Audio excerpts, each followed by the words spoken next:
about 8 years ago, we needed another. We used to have a mobile home, and this is what we've got to replace that old RV, if you will, that we retrofitted. This was built as a both a dispatch center as well as a command center. In case we were to have to evacuate our dispatch center, they really didn't have any place to go, and this would, ensure that the 911 service and the radio service would continue for all of Natrona County. Since then, we've gotten other alternate areas, so it's mainly used as a command center, but can still be used as a command post. And inside the vehicle, you'll see here in a bit, we have 6, if you will, dispatch or radio positions up front here, which we call our comm center. And then in the back, there's a small, if you will, kitchen and electronics area. The kitchen, there is no live plumbing. There is a sink. It's a 5-gallon container that you have to pump water out of, and then it goes into a 5-gallon drain container. We didn't want anything freezing or anything like that on this unit. Then the electronics are in there.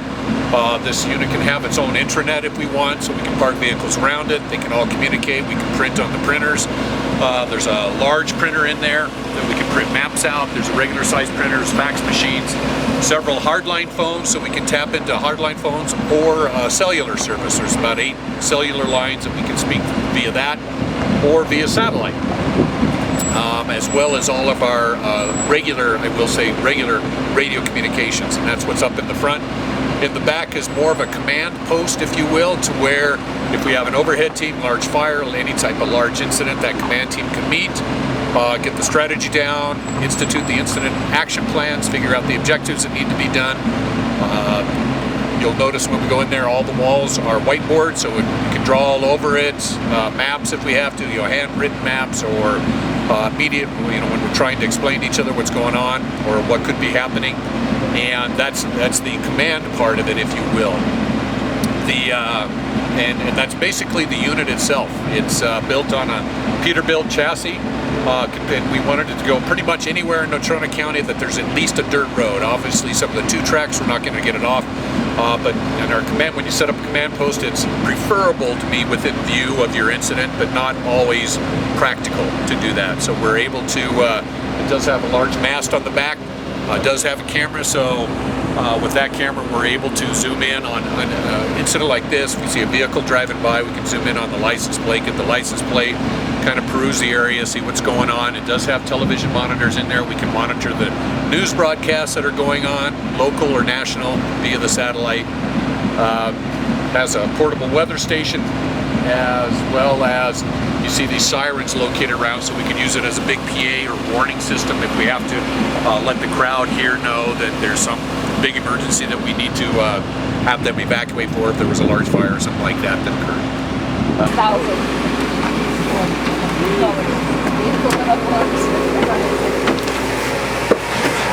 Okay, this is the front of the unit, if you will, the communications part of it. 6 computer stations, 3 on each side, 6 sets of both high band and 800 megahertz radios, as well as we've got a couple of aircraft radios, so if we have air operations going, we can at least monitor, if not talk to them direct. The computer stations can get into the National Crime Information Center if we need to, NCIC, our computer-aided dispatch system. In between,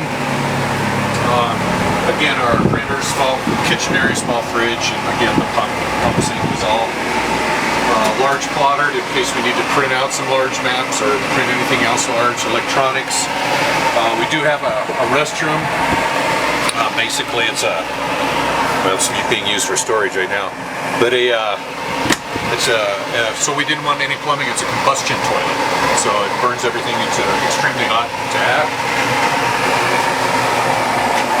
Back here, if you will, the command room or overhead team room can meet in here. They can still listen to the radios, what's going on, monitor on the television screen what's going on the outside, or listen to a news broadcast if they need to. Again, all the walls are writable. There's another table that's, if you will, hidden in the benches there that can pop up so that we can have a large workspace if we need it. We can record things if we have to, record off the monitor, whether it be off the camera up top or off of a television show. And The other thing we've got, we installed here, we obviously the lights, lure lights are what we would activate at night, just for it's a little easier on the eyes if we have officers going in and out, so that their night vision, if you will, isn't compromised by coming in